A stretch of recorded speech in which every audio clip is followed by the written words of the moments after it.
Well, hello, my friends, and happy Wednesday. I'm Nancy Matthews, but you know that because you're probably following me, and you also see it down below, written right there.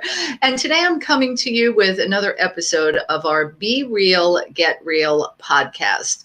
So, welcome to another Wow Wednesday and a Be Real, Get Real podcast. And today I have the privilege of introducing you to Jacque Zoccoli, who we're going to be talking today, a conversation topic near and dear to my heart.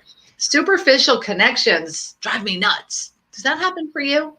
You go to a networking event or even a party for that matter, or a conference, and it's just like, oh, how's the weather? Yeah, like really? It's a sunny day or it's a rainy day. What's the difference? It's like, and here's what I know, and I know we're going to dive into this with Jacque today. What I know is what we all long for is real connections, real connectivity, a sense of belonging to and with and for one another. So Jacque's going to be sharing some really powerful tips for us in that today. So welcome, Jacque. Thank you very much. It's always nice to talk with you, Nancy, because we're center to center. Yes. You and I, we're going on the same page. And I just love your concept of, is it you? Is it you? As you go into the conversation. So you've really guided me a lot. Oh, well, my pleasure and my purpose, as I often like to say. And for the benefit of all of our listeners who may not be familiar with Jacque, let me tell you a little bit about her background. And from Peace Corps in Africa to mentoring in 10 countries, Jacque applies the excitement of awareness, love that, excitement of awareness concept to whomever she meets. That awareness allows business people to see their value, focus, and alliance possibilities. Then, through a magnetic LinkedIn profile and strategy, they're able to attract and engage, and that's what most people are looking for, engage profitable alliances. That awareness ignites resources and paths of fulfillment for you globally. Clarity defines her, and in her quest for increasing love, prosperity, and peace, Jaclyn has been an Arizona resident for 8 years and is happily married for 42 years. Wowza, you get an award for that. Second marriage, too. That's a second marriage? Ooh, what's the juicy story? I'm going to come back to that. Yeah. She has 11 grandchildren, 9 of which live with her in Arizona. So, you know what? 42 years. What is the secret to lasting in a marriage 42 years? Well, it's the same it is with networking, communication. It's all about communication. Yeah. You can't communicate, you're not going to get anywhere. Yeah, right. You certainly can't be superficial in that scenario. Right? You got to be real, get real. That's what we like to say. That's right. Show. So, Jacque, tell us a little bit about how this excitement of awareness really became your focus for your business and how you work with clients. How did that come about for you?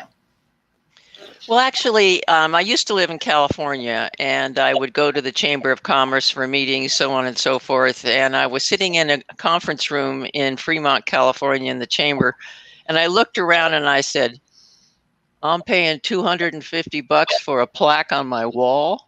This is not really working for me. So I started their connection clubs that are still going today. Oh, fantastic. With the chambers all through the Bay Area in California, and also did a franchise. And by the time I got through with about 14 of them, I began to really teach people, to coach people how to build relationships versus just having the chamber supply them with whatever. So I realized at that point, and the second part of that was that once I started my own business, which is when I was there, and I was so frustrated because I didn't know how to go out and talk to people. Did I really have to talk to people? And it was frustrating. And then I was sitting in the spa one time and I looked up at the sky and I saw an airplane and I said, ooh, whoa.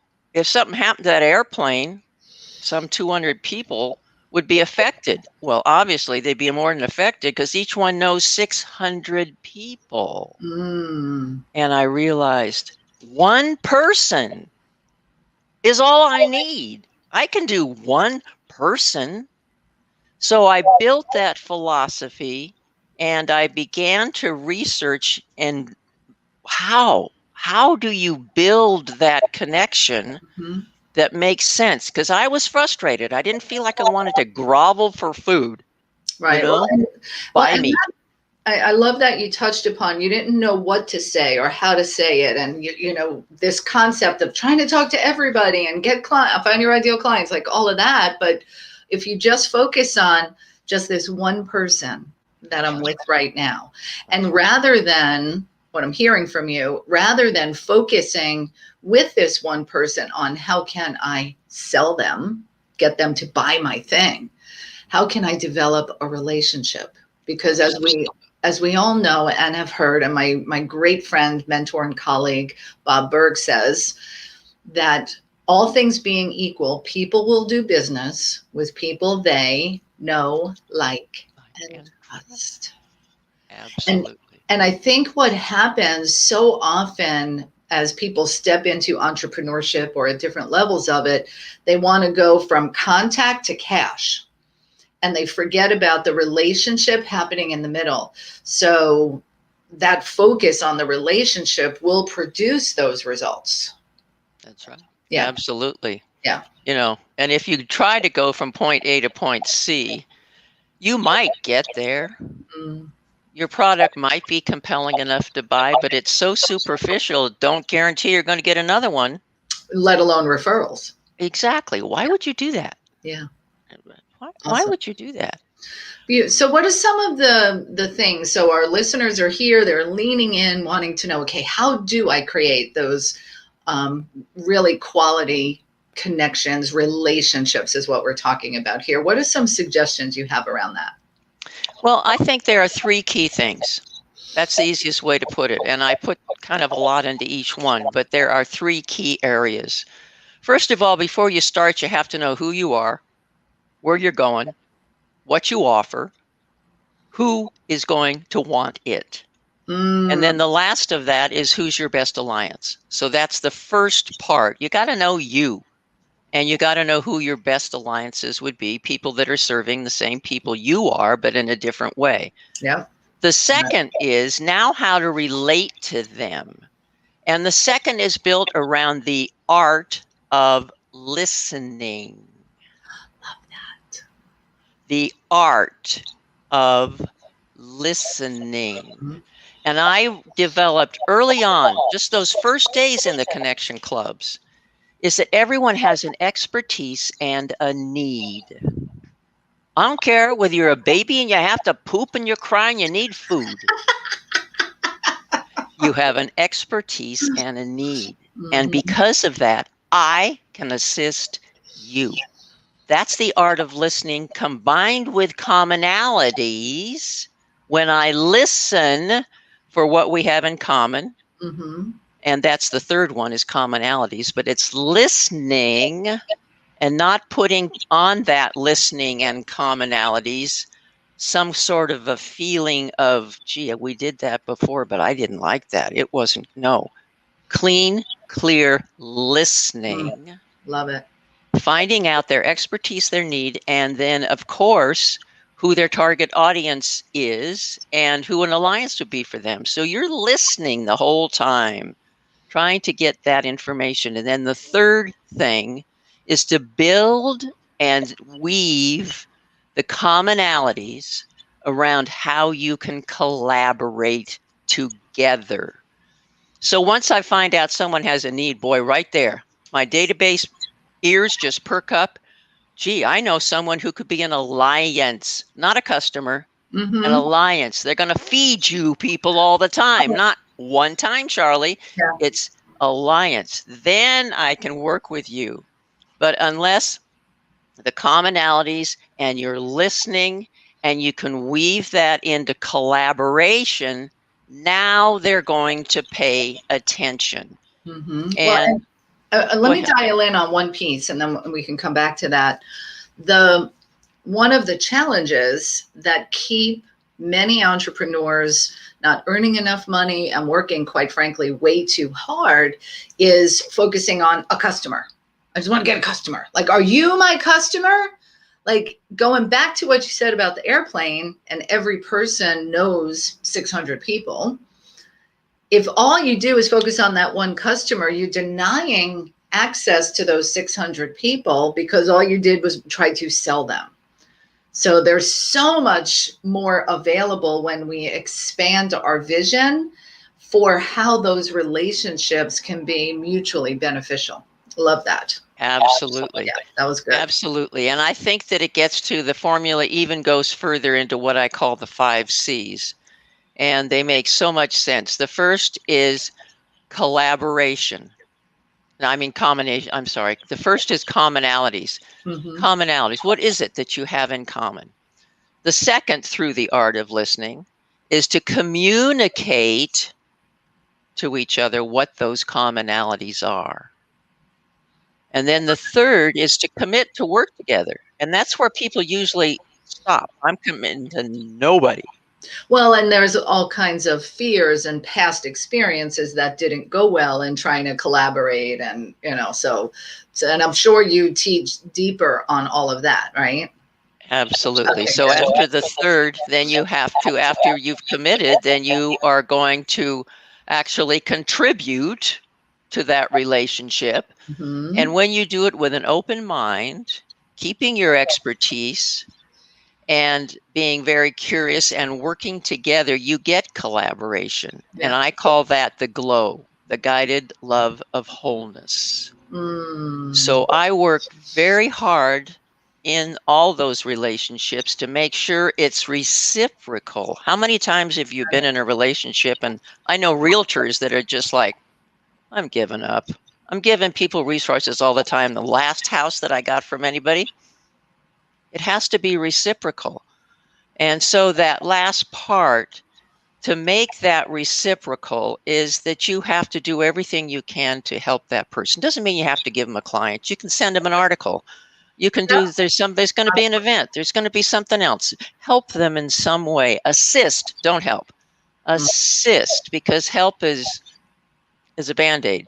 You want to be able to assist in their growth.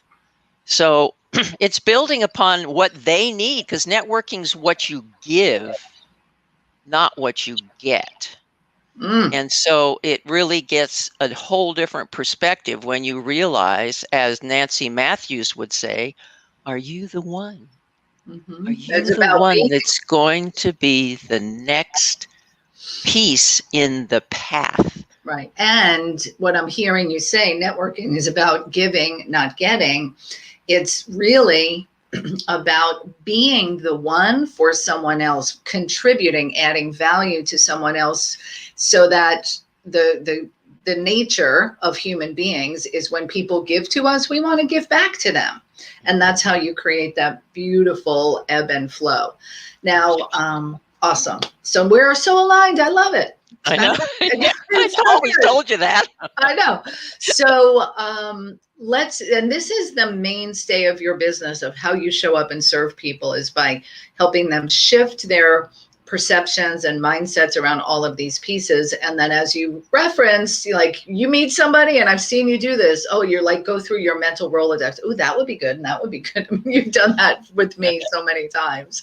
So let our audience know how they can get in touch with you. I see you've got your email address listed there. What other ways can they reach out to you? Well, I do have a webpage, Jaclyn Zoccoli.com. Keep my mom happy about the first real name she gave me. Anyhow, JaclynZoccoli.com. I can get a hold of me that way. I'm on LinkedIn, Jacque Zoccoli. Very easy to get a hold of me that way. And my target specifically right now is LinkedIn. Because with LinkedIn, I'm able to put the majority of my talents together. I love to create graphics, mastheads, and that type of a thing. I taught CorelDRAW and PageMaker in colleges and different places, so graphics I love. I like to write, so in the about we can get out exactly Love what it. it is that who you are looking for, who the alliances you want, the results you're going to drive, not your 16 years of $15,000 for somebody. No, I want to know the results. And then a strategy. And the third part, the strategy, is what I love to do, because just as we're talking, you can look for alliances, you can see alliances, but to engage so they actually pay attention. And that's what the LinkedIn Illumination does. Ooh, I like. And they can also, every day of the week, I give about a 5-minute little thing on LinkedIn about some part of LinkedIn that you hadn't looked at before. Today, I talked at alliances a lot longer as to literally finding them and then engaging with them. So I'm on LinkedIn at least every day in the morning to be able to help. Also, and let me just say personally, and I suspect this is happening for someone else listening in right now, I just made a commitment to focus on creating content and connecting with people through LinkedIn. So I'm going to go check you out. Do it too. The timing is perfect. Yeah. I love it. I love it. Good. All right. Jackie, thank you so much for making time to be with us today and sharing these valuable tidbits on strategies and ways to connect, all with the foundation of really listening, creating that excitement of awareness, and connecting, really connecting with people. I appreciate you. Yeah. Thank you so much for this time. I appreciate you too. The things that you do are amazing. I tell people all the time, if you want somebody that's not only practical but heartfelt and knows how to get it done, go see Nancy. Her group is there for whatever perspective you want. Beautiful. Thank you for that. I appreciate it. And we're here with Be Real, Get Real. And I invite you to do that every day, my friends. Be your authentic self. Get real with what needs to happen next so that you can manifest amazing results, and be authentic as you connect with others, creating those connections. Remember, it just takes one real connection to bring about amazing results. So have a beautiful day, everyone. Thanks, Jackie. Bye. Thank you.